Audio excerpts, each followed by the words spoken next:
Welcome to iPad Pros, the show all about using your iPad to be productive and get work done. I'm Tim Chen, host of the show. Well, I was an early user of the external display with iPad, so I did it back in the letterbox days and, where it's just mirroring the screen, and that was not the ideal experience. So the first time I plugged in the iPad and it filled the whole external screen, it felt like magic. It was just like, wow, this is this is amazing. And actually, I mentioned that I had avoided the betas all summer, but once I actually got iPadOS 16, I could not have external support, so I got on the beta immediately after it came out. Welcome back to another episode of iPad Pros. This week, we are once again joined by Devon Dundee from the Magic Rays of Light podcast, all about the Apple TV. For this episode, we are finally doing that deep dive into iPadOS 16. I wanted to wait a bit until Stage Manager had stabilized just a bit. So in this episode, we deep dive into all things iPadOS 16. You can support this podcast over patreon.com/iPadPros or by subscribing in Apple Podcasts. My thanks to everyone that supports the show financially. It really does mean a lot and help with the production of the show. Coming up for early access is the next episode, which is a nearly 2-hour discussion with Sean from Blackmagic Design, all about DaVinci Resolve for iPad. This is a big moment for iPad, and this was a really great discussion. So early access for that episode is coming out very soon. And for just $1 a month, get early access and chapter markers at patreon.com/iPadPros. With that, here's my discussion with Devon, all about iPadOS 16. Welcome back to the podcast, Devon. Hey, thanks, Tim. It's great to be here. Thanks for having me again. Absolutely. So it's been a bit. October 2021, you were last on for episode 125, and that's when we got a brand new iPad mini that is still the brand new iPad mini. Yeah, it is. So hopefully that gets updated at some point. So first, just to follow up from that episode, iPad mini, is that still something you're using heavily? What's the mini's role in your life, and has that changed at all? Well, I've just been more and more impressed with the Mini over time. It's kind of taken over more and more of the things that I do. It's actually kind of become my main device for anything that's not productivity related or specifically writing. So I found it to be perfect for social media, catching up on news and stuff like that, watching videos, playing games. So yeah, it's kind of become more and more of a role in my life over time. Nice. So yeah, I really, really like it. Cool. Yeah, so the iPad Pro is kind of your work computer, and then the Mini is kind of your fun leisure computer. Exactly. Yeah, nice. Okay. And then what is your current setup these days for the iPad Pro? So I've got the 13-inch M1 iPad Pro. I didn't go for the M2, but still rocking the M1 in the Magic Keyboard case, and I carry that with me everywhere. I basically use it as a laptop. I hardly ever take it out of the case. Yeah. And then when I'm at work, I will plug it into an LG Ultrafine 4K display. Okay. And use a Magic Keyboard, the separate Bluetooth keyboard, not the case for the iPad. Yes, yeah. And a Magic Trackpad. And I will run the iPad that way. And then sometimes I will use, my work has issued me a 14-inch MacBook Pro. Okay. And so I'll have that off to the side, and sometimes I'll pop that open and use it with Universal Display if I need to do some Mac stuff. Gotcha. Very cool. And yeah, I'm on that same exact setup with M1 iPad Pro 12.9 inch, and love that thing. And also have a external Magic Keyboard and trackpad, and that's such a nice trackpad, that external huge trackpad. It's so nice. Oh, yes. It's really nice. You appreciate it more and more as you use even the 13-inch iPad Pro Magic Keyboard. That trackpad is still a little small, I think. And so you just appreciate the big one over time. Yeah, for sure. And then I am rocking a different display, but also a 4K display. And it is amazing going to a big display like that. I've played around with some lower quality displays that aren't 4K and stuff, but going up to 4K, it's super nice having all that screen space to work with. Yeah, for sure. Yeah, I don't know I could go under 4K at this point. I think I'm spoiled to it. Yes, yeah. And then any other new accessories outside the monitor enter your iPad life? I did upgrade to the AirPods Pro 2 last fall. Okay. I'd been rocking the original AirPods Pro since they released, and the battery was, starting to wear down on those. Sure. And I think those are a great accessory for the iPad Pro. But that's just about it for me as far as new things. I've actually held off on buying anything since we last talked, thankfully, which is nice. It can be hard to resist. The AirPods Pro 2, noticeable from the first generation? Like, hearing is believing, I guess, with these, right? Yeah, it's hard to translate. I'm not an audiophile type. I don't hear that kind of stuff. So for me, it's similar audio quality. Now, the noise cancellation is really great. I work in a kind of a noisy office. Yeah. Lots of people going back and forth. So it does definitely come in handy there. That is a difference that I have noticed. But other than that, it was mostly just, battery life, which is obviously come in handy with the new device. Yeah. Yeah, one thing I like enabling on AirPods is the single AirPod noise cancellation mode, which you can do in accessibility. That actually, I get benefit from that. Like, it does the trick for certain things. Nice. Yeah. So, and then you're rocking the LG 4K Ultrafine. So as far as new apps or things you're doing with your iPad, has any of that changed? Any new discoveries for apps or kind of things you find yourself doing with the iPad? I have had one pretty big breakthrough with the iPad for me. I feel like life with the iPad is just continually discovering new parts of my workflow that I can do on there, because that's where I love to do things. And so one big part of my job is running presentations for events. Yep. Slide lyrics and presentations and things like that. And I've always had to use a Mac because that's where ProPresenter is available. I don't know. Yes. I don't know if you're familiar with ProPresenter, but I it's am a pretty not, no. powerful. It's a pretty powerful presentation app. It's kind of like Keynote, but scaled up really big. And so you can run like motion backgrounds across different slides, which is actually a feature they're bringing to Keynote, but it's more flexible on ProPresenter. And you can run your presentations kind of out of order, if you need to skip around, which is really handy. So ProPresenter is on the Mac, and so usually when I go to events, I have to carry a MacBook with me and plug it in. But I've discovered this app called Slippity, which is a free app. I love the name, by the way. It sounds like a frog or something, a pet frog. It's a great name for an app. And it's like a really scaled down version of ProPresenter, but you're able to run those presentations with the looping backgrounds and kind of skip around. And so this summer, I went to a conference where I was having to run the presentations. And instead of having to lug a MacBook Pro around, I already had my iPad with me. So I just plugged it in and it output to the big display, and I was able to run my presentations that way. It was really great. Do you build the presentations within that app, or are you importing PowerPoints or Keynotes somehow? So you can import presentations as just like JPEGs, but generally you can also just build them in Slippity. Okay. Like if you've got a song, they have a little lyrics builder that you can do real easily. Nice. So I kind of did a mix of that, both using their builder, and also you can just build like JPEGs and import them as well. Okay. Very cool.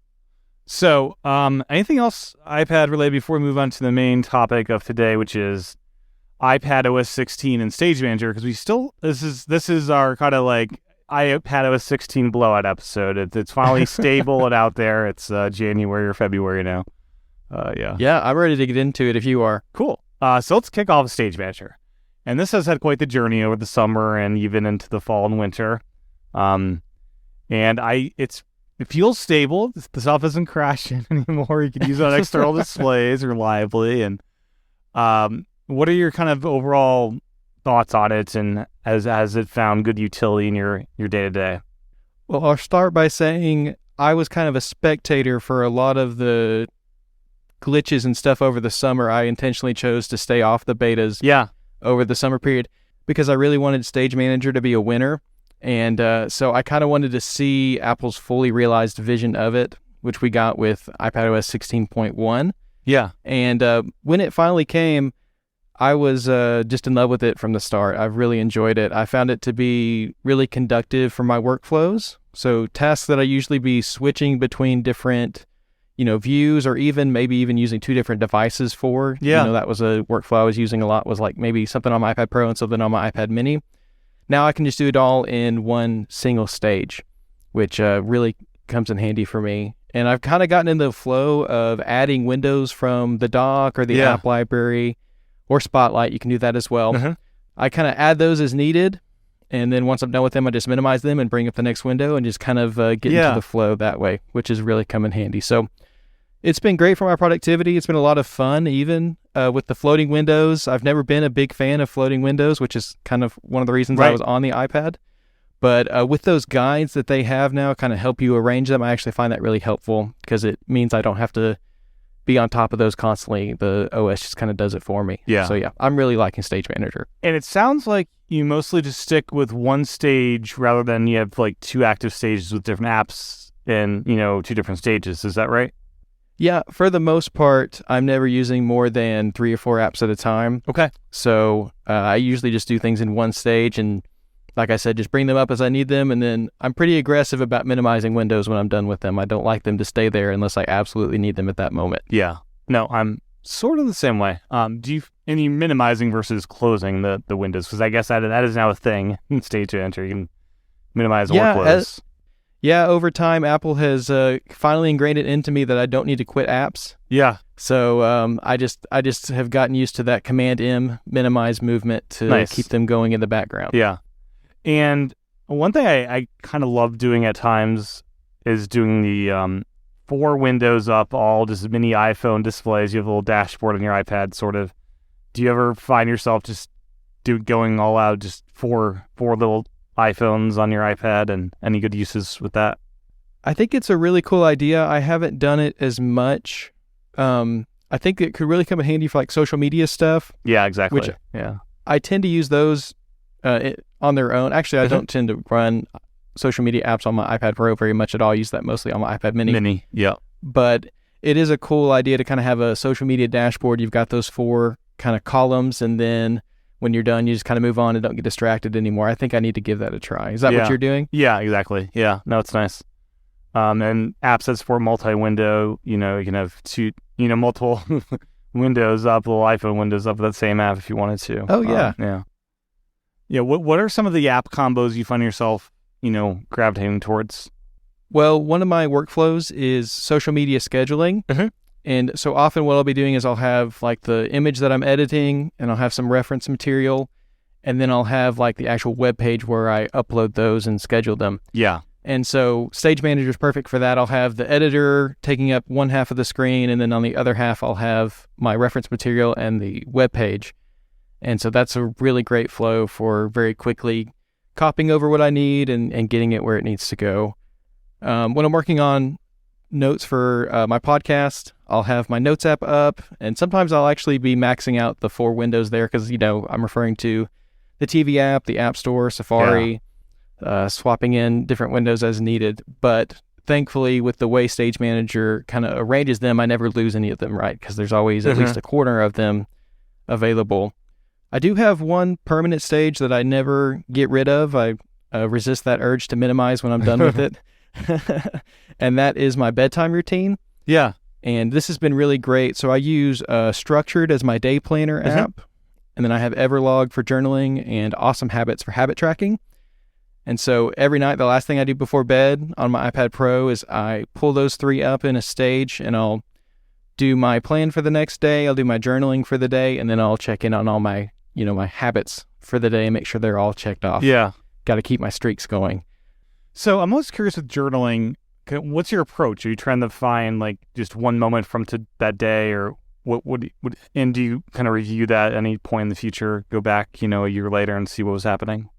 I kind of just let it be whatever I need it to be that day. A lot of days it's just kind of going over whatever it was that I did.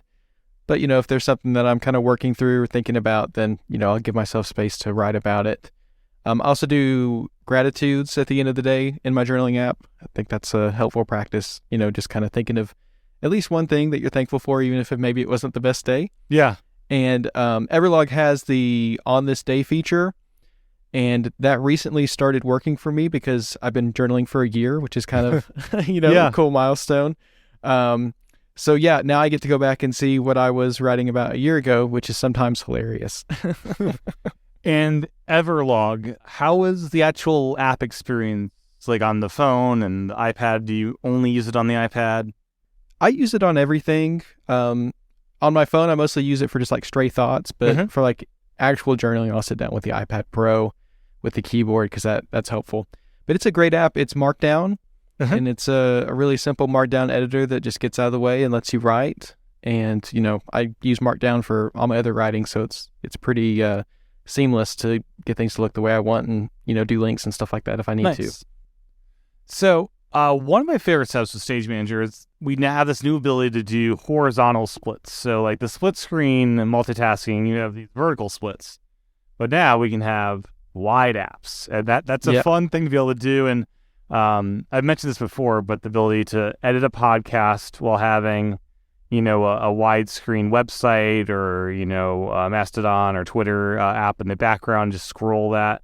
That's a really kind of, it's a new ability, you can have, and it doesn't even need to be a clean split. It can just kind of be in the background, and you can either with your finger or trackpad be scrolling content, which is kind of cool. Do you do much of kind of the horizontal splits now that we can?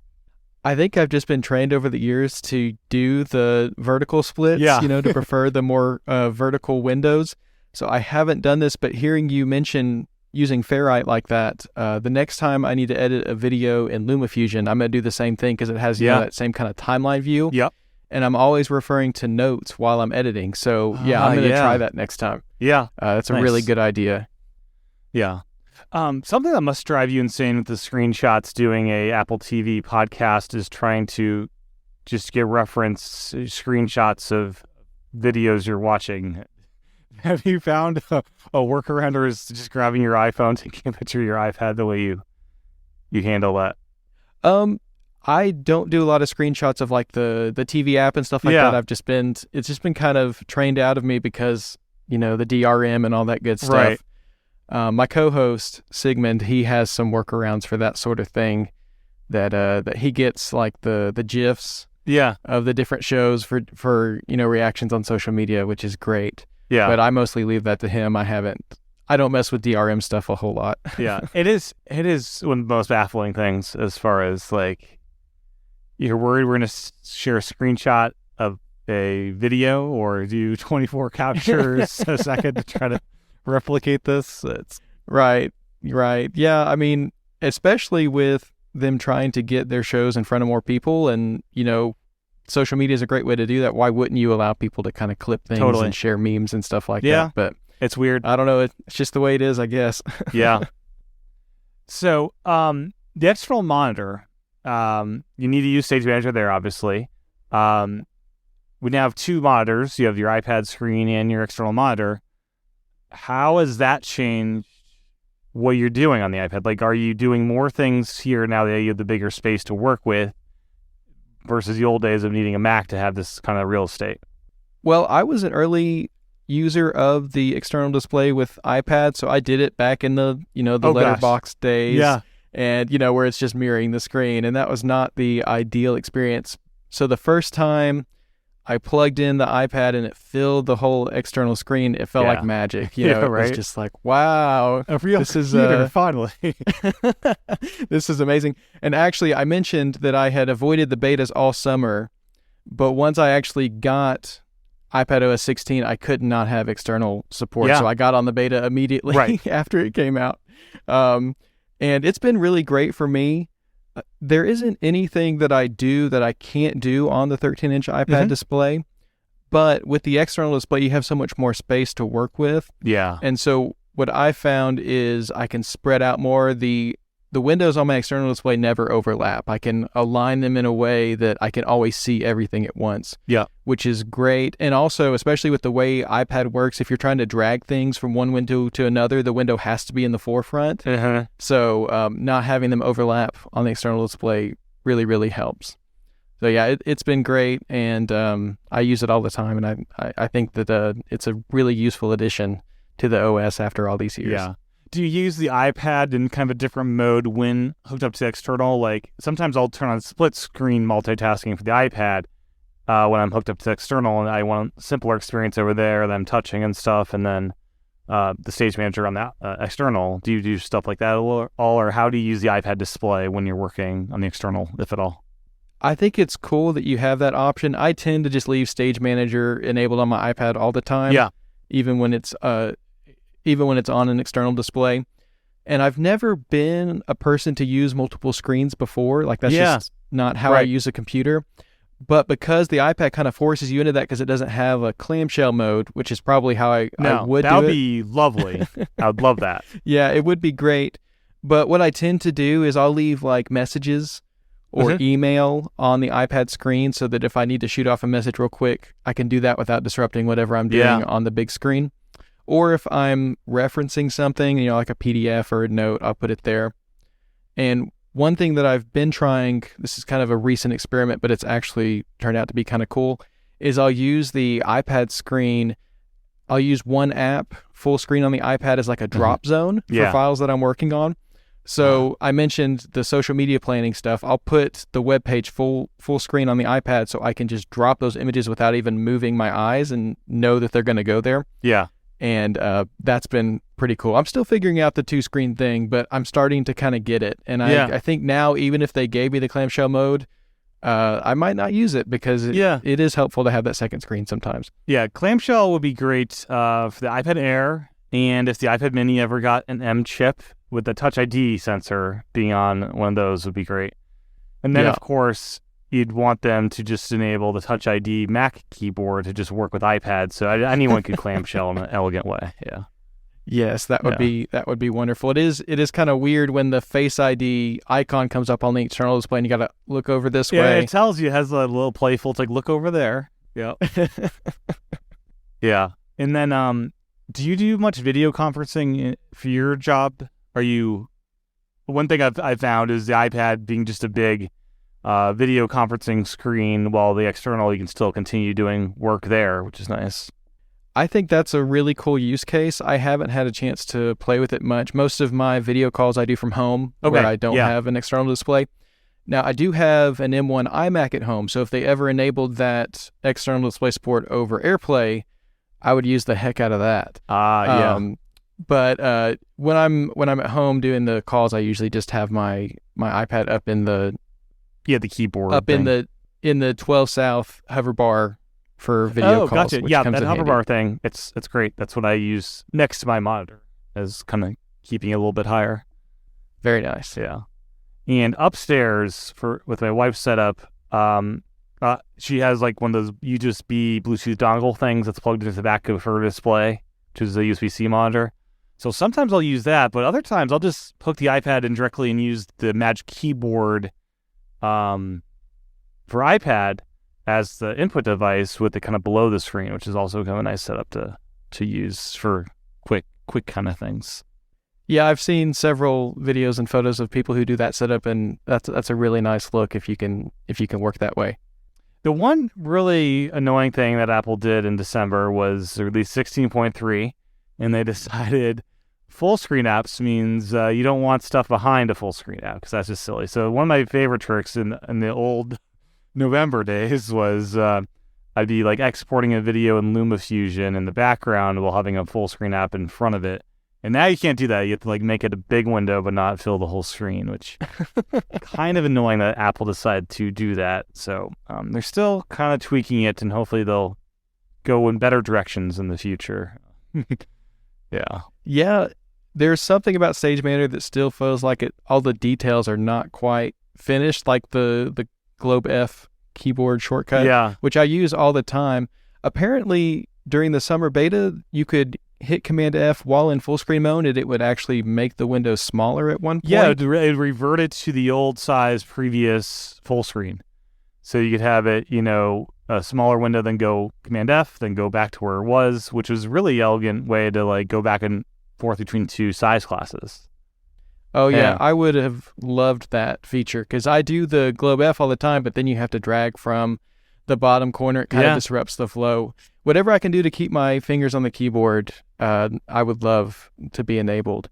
I did want to ask you, how do you feel about the recent app strip on the side of the screen? Do you have that enabled?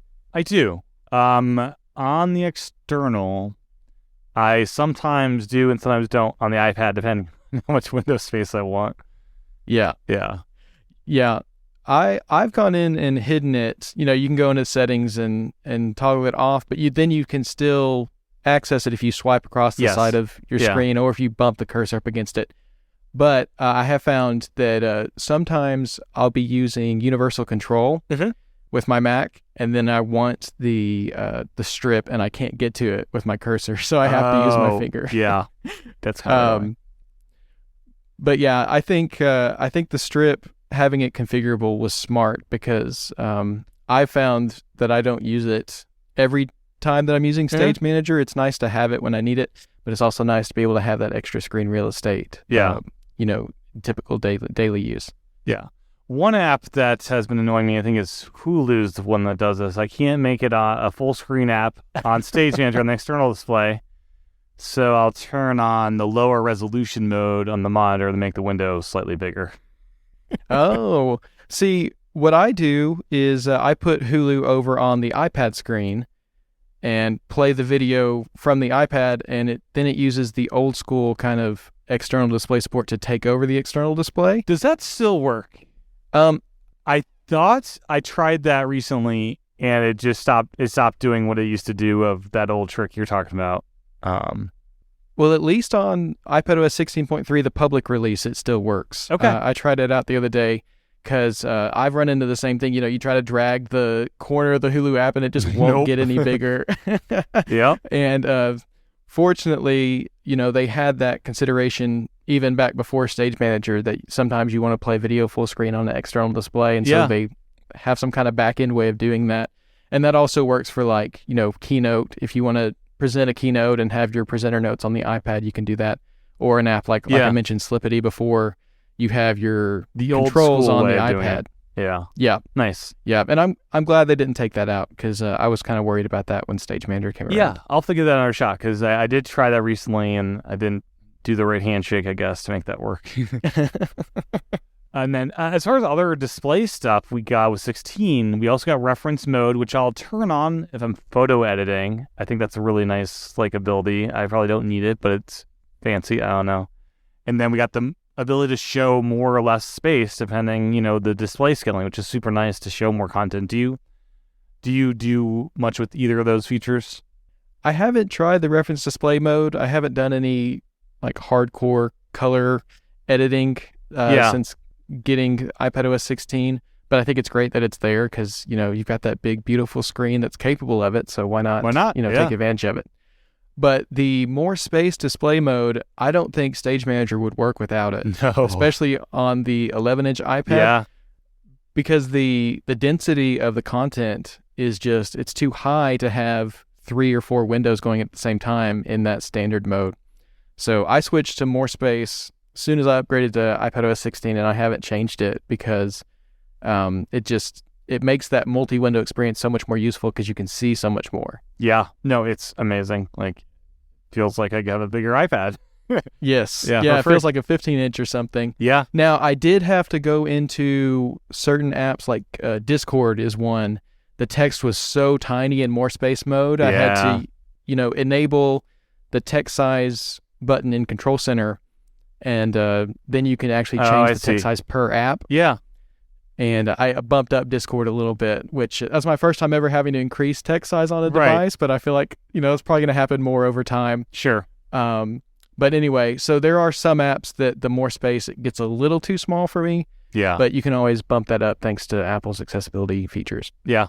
So other iPadOS 16 stuff, some of this is shared with iOS, but iCloud shared photo library has been really remarkable, and just couldn't have come at a better time for our family with a new little one in our family. So we've been using that extensively, mainly just for baby photos, to share those across. Have you started experimenting with iCloud shared photo library? This was, other than Stage Manager, this was the feature I was most looking forward to with iPadOS 16. Yeah. Day one when it came out, I got with my wife. I said, hey, let's figure this thing out. It's a little bit of a process to set up. Yeah. Because you have to you can pick a date that you want to start the library out, which, we picked, when we got together back in 2017, that was a pretty easy cutoff date. Yeah. And then you can pick the faces, the people that you want included. So we picked all our family. And then we had to kind of go through and clean up a little bit. There were a couple things that it missed, a couple things that we didn't necessarily want in there. But yeah, it's been incredible for us because we used to have to keep like a shared iCloud album. Yeah. And, it was constantly, oh, did you upload those to the album? Yeah, did you save it's them a to lower your phone? quality shared album as well. Yeah. Yeah, it was kind of a mess. So I'm thankful that we don't have to worry about that. And my favorite kind of side effect, I hadn't even considered this, but of the iCloud shared photo library is the Apple TV screensaver. Right. You can actually set your photo library as the screensaver. And so it took it, I would say, maybe a week to actually process all those, hundreds and hundreds of pictures and get them all ready to go. But now we can pull up the Apple TV and just watch a little origami slideshow of years of pictures of, vacations and our dog and different things. And that's been amazing. I'm so happy for the feature, even just for that. So I wanted to mention, have you seen Poker Face at all? Not yet. I need to see that one. There is a very funny reference to the Apple TV of all things. This is a show that's on what network's that? Peacock. Peacock, that's right. Ryan Johnson. But his wife catches his husband cheating on him because of the Apple TV screensaver of him setting a photo, and he was stupid enough to leave the photo in his iCloud library that's being shared to the Apple TV. So he didn't know about the he didn't know about the hidden album on the I guess not. Photos app. No, it was just such a funny random the Apple TV, a device that almost no one has as far as the TV ecosystem, and it's referenced in it's not even an Apple TV production. It's so random. So yeah, you have that to look forward to, and I think it's in episode 1 that happens. Yeah.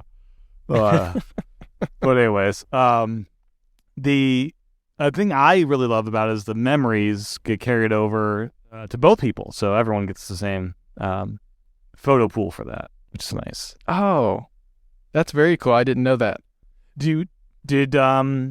Was there much discussion with who becomes the primary library holder, or how that works? Who set up the shared library? Well, I'm the techie one in the family, so that's always going to fall on me. Yeah, that's kind of how it went here too. Yeah. If something goes wrong, you and I are the ones who are going to have to fix it, right? Yeah. And then another thing I use almost daily is editing iMessages. There's inevitably some kind of little typo, and I don't undo send very often, but the typos I do constantly. I'll only undo send if it's a really embarrassing typo, and you're just like, no, don't look at that, please. Because, there is still the edit history, so they can always go back and see. For me, it's emoji. For whatever reason, when I tap an emoji, I always tap the one next to it as well. And so I end up sending, something totally unintended, like the mad face or something. And so, yeah, I edit out emojis in my messages all the time. Yeah. Yeah. I mean, it's such a simple thing, but so nice. They didn't do much of messages, but the thing they did was so important. Yes. I still have family members that don't understand this feature exists and will send 4 messages when trying to correct their typos. It's yeah, it'll take some time. Yeah. And then a uniquely iPad feature that launched a little bit after was the Freeform app in collaboration APIs and stuff with where Agenda has done this and other third parties are doing this. With your work, is Freeform something that you would have a use for? It seems like maybe that might have application, but I'm not sure. Freeform, I think it's an incredible app that they've done. I just tend to think more in linear text. Yeah. That's just the way my brain works. Yep. I love lists. I love text. So for me, a blank canvas is very intimidating. Okay. I'm not an artistic person. Yeah. But I could definitely see it coming in handy for the next time I plan a family trip. Yeah. Because Notes app gets really junked up with links and pictures and all that really quickly. Yeah. Whereas you can kind of organize the chaos, I feel like, on Freeform. So yeah. That's what I'm going to try it for next, but I've seen some really cool uses of it. If I was more artistic, I feel like, maybe I'd do more note-taking in there. Right, yeah. And I'm kind of similar with, I want a list that goes up to down. When I'm doing podcasts, I've seen people, use the podcast show notes. I'll probably forget something if this is this free-flowing thing. I need to order to this a bit more. Definitely. Yeah. I think that's just It's just two different ways for the brain to work. Some people just don't work well, with the list, and some people don't work well with the canvas. Now, as far as the collaboration stuff, I don't know how much you collaborate with Apple Notes, but they've made some strides there. Yeah, I have some shared notes with my wife. That's about the extent of it. Okay. I use them for my podcast, and they've really improved the collaboration feature as far as like the speed at which things sync over when people are typing. It's almost real time now. You can actually see their cursor, kind of like in Google Notes. Yeah. Or Docs, Google Docs, kind of like in Google Docs. That's how much I use Google Docs, almost never. Right. Yeah. Same here. But that's pretty cool. And then as far as third parties and collaborating, I haven't done a ton of that yet, but one app that I'm eyeing right now is Mango Baby. Yeah. Oh, which is amazing, by the way. This is an app you have to look forward to. Awesome. My wife and I are expecting our first child in August. And so we kind of did the preliminary setting up of the collaboration there, but of course we don't have any data to enter yet. So, but I'm happy that that's going to be there for when the time does come. So you guys use Mango Baby? We do. We were looking at all the options like, this one, they don't sell your data. It uses iCloud Sync, really nicely designed app. It even has an iPad design as well. We were looking at the freezer milk the other day, and they weren't labeled with how much was in there. So we actually went back to make the app and that's how much was pumped that day. And we could kind of fill out how much we have in there now. And nice. The sync is great. Like, it's iCloud Sync. It's like, this is like the first app that uses iCloud collaboration. It's like, just invite the person to it. And it's sending the data back and forth. And it's pretty quick to update. And that's been a solid app for us. So, amazing that collaboration came when it did for that as well. Yeah. Definitely. It's a great feature, and I hope that we see more and more third-party apps integrate with it because it really is well done.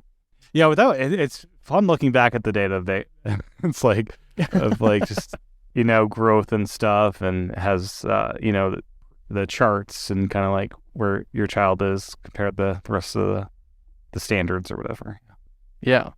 But anyways, I could talk about that app for a while. iCloud shared tabs with like Safari. Is that something you've experimented with for your podcast at all? Or is the Apple Notes thing the primary? Yeah, we stick to Apple Notes. I use the Safari tab groups feature all the time personally, but I haven't tried the shared one. I imagine it would probably be pretty useful.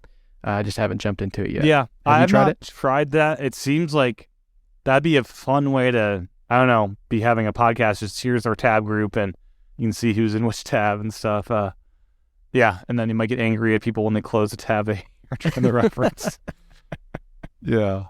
The other iPad-y thing with iPadOS 16, desktop class apps. So we have apps that can have toolbars that are, customizable. The Files app, you're able to change like file extensions, and they've done some like tweaks with like, I think the calendar, you're able to see like more invite status and stuff. Like, they've added some features that have been like long requested. So, I'm not sure if there's any thoughts there with like better iPad apps. Yeah, I got excited during that part of the keynote, the desktop class apps. The ability to edit the toolbars, I find helpful just for cleaning things up, because there's a lot of buttons up there that I just don't use. But one thing that I was hoping for that would be looped in with this that wasn't, and it's kind of a small nitpicky thing, but in Pages, you can set your tabs, with the ruler, but you can't set leaders for the tabs. So if you want the ... or the dashes, you have to use a Mac for that, which is so weird to me. And I wish that one hadn't fallen through the cracks. So you can import a Mac document into the iPad, and that works. Yep. So what I'll do is I'll do everything on the iPad. I'll get all the tabs set, and I'll get the structure just the way I want it. And then I'll go over to the Mac just to add the leaders. And then I'll go back to the iPad to actually, finish and print and all that kind of stuff. Yeah. That's a small thing. But yeah, the desktop class apps, I'm glad to see that effort put into the files and all the different apps that you can edit the toolbars now. Yeah. And then Apple Mail, it got some really nice tweaks. The one thing I use pretty much every week is to remind me of this email feature. That's something It's like, oh, I can't respond now. Let me remind me tomorrow. Oh, don't want to reply right now. Let me set it back. I'm doing that a lot. I don't do scheduled send all that much. There is better searching and rich links as well. But that reminding is just huge.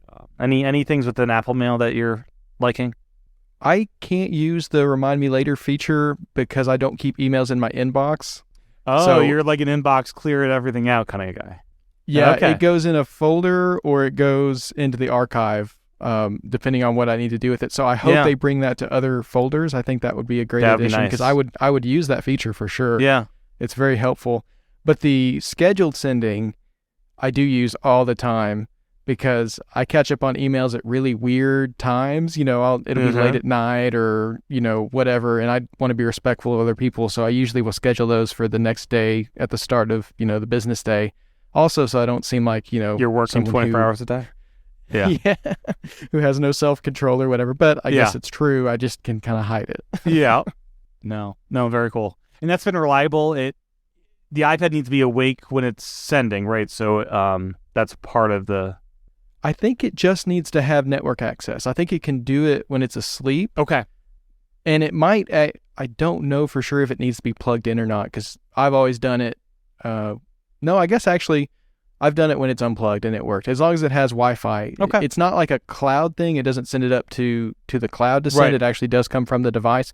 But as long as you have network access, you're good. Okay. Yeah, and if you have a cellular iPad, that'd be great. It doesn't sync it with your iPhone. It's like whatever one you schedule from, that's the one it's going to send it from, right?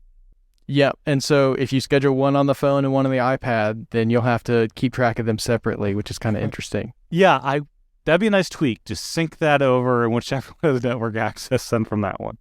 Right, definitely. Yeah. And then reminders as templates, which seems like a pretty cool thing. I haven't really used the templates much. Like with the groceries, I don't know if you'll do this with groceries. I don't know if you use reminders at all. I'll go back in the show completed. I'll just uncheck stuff that I want again. That's pretty smart. I like that. I use reminders all the time. It's my only to-do app, and I've been with it for years, and I really enjoy it. I don't use the templates. I need to, and it's one of those things. It's like every time I think about it, I don't do it, and then when it's time to actually use it, it's like too late. Yeah. But packing lists, I'm really, really intense about packing and making sure that I'm prepared for the trip. Yeah. And then when I'm leaving the trip, I always do the exact reverse, right? And you make sure you pack everything back up. So I need to make a template for my packing list because it would ease my mind. Unpacking list? Well, just make sure you got your chargers, because those get spread out all over the hotel. You got to get those back in the bag. Yeah. So, I just need to get that out of my brain. Yeah. Because it just takes up too much mental energy when I'm getting ready for a trip. Yeah. No, very cool. Have they made other tweaks? I know they probably have to reminders. Has that changed much this year? I know it's been improving steadily over the years. Yeah, they've been working on smart lists and the ability to kind of group lists together into a view, which is really cool. My use case is pretty basic, so I don't use a lot of the more power type features.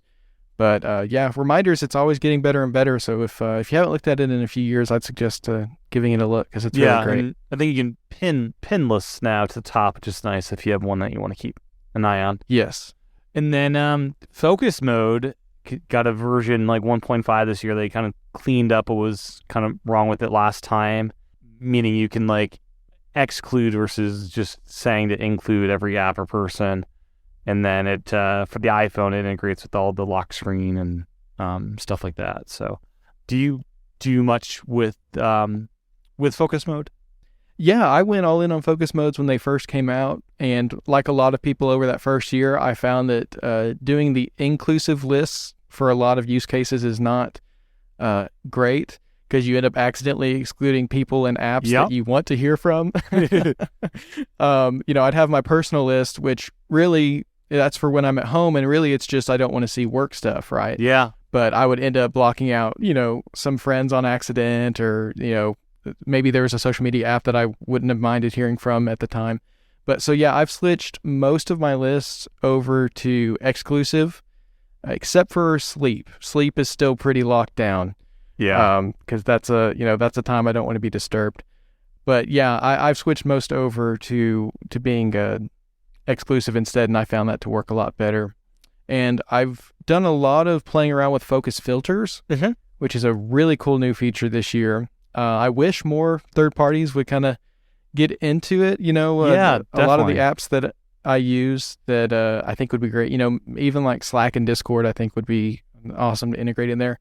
But I do use messages to kind of filter out my message list so that I'm only seeing the ones that I want to see at the time. And I was experimenting at one point. I didn't end up sticking with it, but there's an app called ScreenTime Plus. Have you heard of this? No. Oh, it's a very cool app. So it's using the new ScreenTime APIs. Okay. That were new with iOS and iPadOS 16. But it integrates with focus filters so that when you're in a focus, it'll only show certain apps or only allow you to open certain apps. Kind of like the downtime feature of Apple's Screen Time, but for each focus mode. And so that was really cool. It kind of helped me break some habits of like checking work email when I, was at home and things like that. So it's a great app if you're. So what happens into when you focus try to filters. open in a forbidden app at that time? It will bring up the typical screen time, you've reached your limit message, kind of like you had a time limit or something like that. And it'll, of course, give you the option to ignore that limit if you really want to. Yeah. But ScreenTime Plus, I think you can actually change, exactly what those options are and lock it down to where you can't skip it. And it has a very powerful, like, full detox mode. That I accidentally turned on my phone and couldn't turn off. Like I couldn't get back into the app to fix it. Even a restart, it persisted. I just had to wait. Oh, that's great. So if you really want to annoy your child or your spouse, throw that on, the detox mode. Yeah. It's a great tool. Oh boy. And then we got passkeys, which I have not started using anywhere yet. I have finally started using two-factor within iCloud, and that's pretty great. I'm still kind of stuck between 1Password for family and then iCloud, which doesn't do family stuff. And it's kind of a messy time in password land. Yeah, I wish iCloud Keychain would do family stuff. I think that's the last big feature that would draw in a lot of people. I actually started using it before I was married, so I'm all in on the iCloud Keychain stuff, and I just have to go through that airdrop dance. When I need to share somebody a password, it's not ideal. Hey, what's the Hulu login? Well, let me pull up the app and airdrop it to you. It'd be nice if you could do like the iPhoto shared library, but with keychain stuff. I think that'd be great. Yeah, hopefully they get to that. So that's your strategy. You just airdrop passwords, and that seems like a okay way to do it. Yeah, it's pretty secure because it goes straight into their settings app. There's no record in the you're not message or texting them like the that. password or whatever. Yeah. Yeah. And the two-factor is nice how it just shows up in the quick bar there when you need it. Yes, I did not use this until recently. I decided to lock down one of my accounts with two-factor. And it was really, really easy to set up. I'd never used a two-factor app before. I've always just done it through like SMS or, Apple has their own thing for the Apple IDs. And I was amazed how simple it was to get that QR code into the app and start generating passcodes very, very easily. Yeah, because you can long press on a QR code to send it into there, which, if you don't realize that, you're like, oh, let me grab my phone, take a picture of my iPad. Yeah. And then the weather app came to iPad. We finally have a weather app. We don't have a calculator app, but we had the weather. And it's a really good app. If someone showed me the 2007 Yahoo weather app for iPhone, the one that was built in back then, and said it's going to become this one day, I would have been blown away because it's really detailed and it's pretty great. Yeah, they've done such a great job with it. They had the big redesign on iPhone last year, and it's just a really great weather app, and they've kind of taken it to the iPad in the most, I would say, sensical way of expanding it and, making it super glanceable, but you can also dig into those charts and all that stuff if you're really, really into it. So, and the charts are great because you can change it from precipitation to like temperature and real feel versus there's all sorts of different toggles there.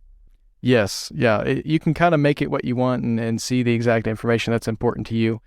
Mostly, I'm just glad that when I accidentally tap the weather widget on my iPad, it doesn't take me to weather.com anymore. I don't know if you remember that article where they reviewed the iPad weather app. That was pretty great. Back before. That was 9 to 5 Mac, I think it was. Yeah. Yeah, that was hilarious. So, yeah, it's finally come to the iPad. Now we just really, really need that calculator. Yes. Yeah. And you could do all sorts of things with the iPad calculator. That could be fun. Yeah. And then there's all sorts of smart things. There's the list from subject for photos to just grab the subject of an image, which has been really amazing and fun to play with. And live text got actions, quick actions. If it recognizes it's like a phone number or something, you can act on that. You have live text and videos. Have you done much with any of this stuff this year? Yeah, the subject lifting feature, I think a lot of us just, when we first got iPadOS 16, just kind of did it for fun to see what it could do. You know, you pull your dog out of a picture and put them on a funny background, or use it as an iMessage sticker or something, which is, it's a lot of fun.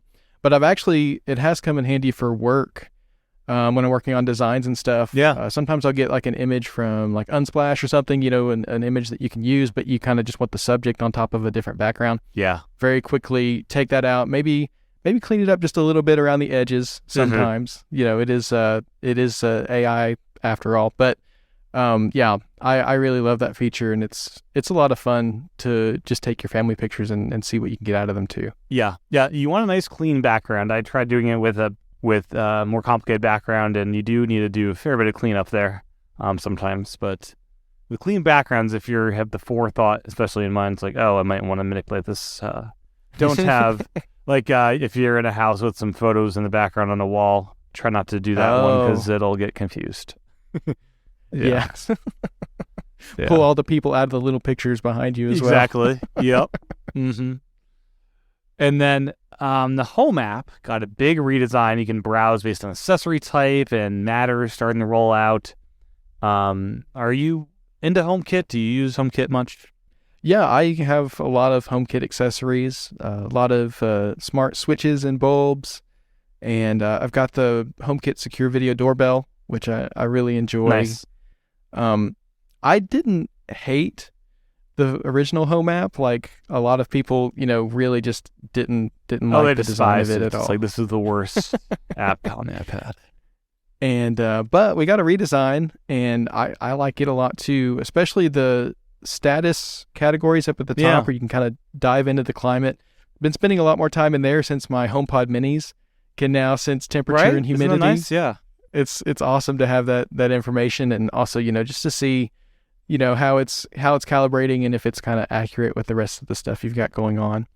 But I love the new Home app, especially, like I said, those at the top. When I need to just like quickly flip on and off some lights, that light toggle up at the top is really great. I do also tend to use automations in Siri a lot for HomeKit stuff, so I don't spend all of my time doing smart home stuff in the Home app, but when I do need to, I find it nice to use. Very cool. And then anything else iPadOS 16 we didn't chat about that you're finding super useful? One thing I did want to mention is custom email domain improvements in iCloud Plus. I did this when they first set it up with iOS 15, and it was a bit of a pain. You had to go through iCloud.com. I think you actually had to go through beta.iCloud.com at first. It was a little bit of a mess, and you had to go into your domain settings and change DNS and all that, and they've completely smoothed that over now. You can do it all in the settings app on your iPad. No need to go to a browser at all. It does the DNS for you, at least. With certain domain providers, I use Google Domains, and it did it for me. I didn't have to do anything. And another cool improvement is you can share it with people outside of family sharing now. Last year, it was locked into your family, and now you can share that domain with anybody. So I bought a new domain about a month ago, I think, and I just wanted to see what it was like to integrate it with iCloud Mail. And so now if I want to be reached at that domain, I can be reached that way, and anybody else I want to share it with can as well, which is very cool. There's no limit as to the number of people you can share it with? I think it's 5 or 6 people. It's kind of a low limit, so you wouldn't want to do this for like a business. Right. You know, But for a family, or, if you just got some friends that you got a funny, domain you want to share with, it's really helpful for that kind of thing. And it's not free, but it's included with iCloud Plus. So if you're already paying for iCloud storage, which I imagine most of us are, then you don't have to pay extra for, a custom email domain. Do you get that custom plus your regular iCloud domain, or is it one and the same? You get both. Well, they're in the same inbox. Same inbox, okay. Yeah. But you can share either one. The old one will continue to work. Yeah, and you can send from either when you're composing. That's nice to know. You can choose the default one. Yeah, that's kind of cool.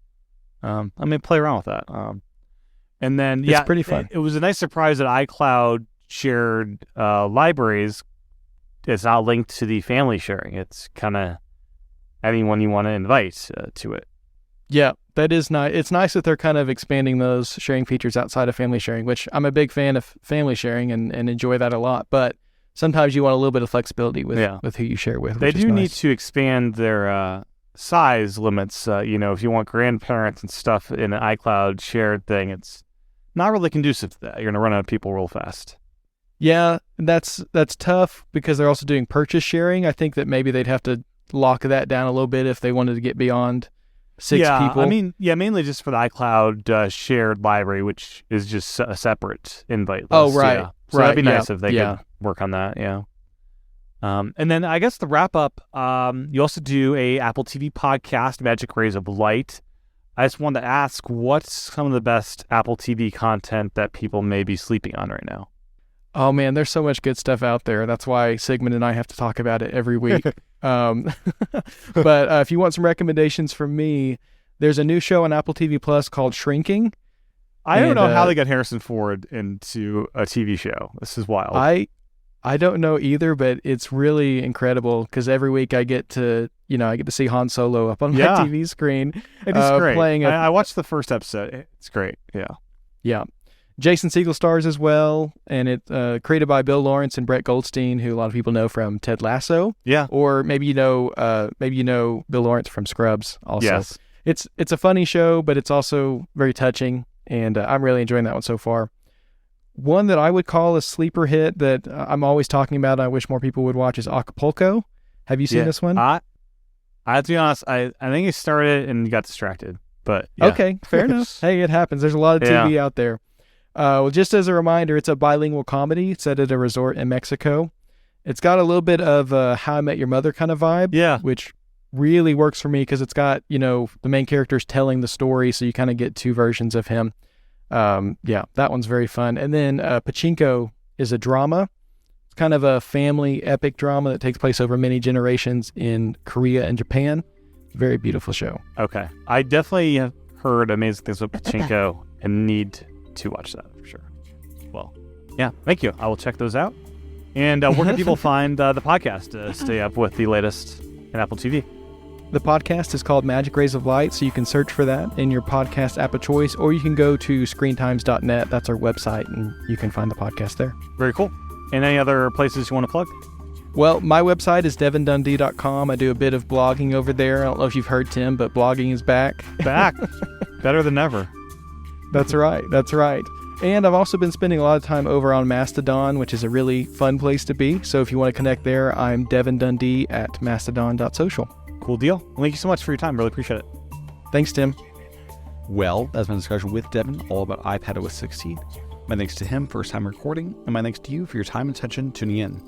Once again, you can support the podcast over patreon.com/iPadPros or by subscribing in Apple Podcasts. With that, I'll talk to everyone again real soon.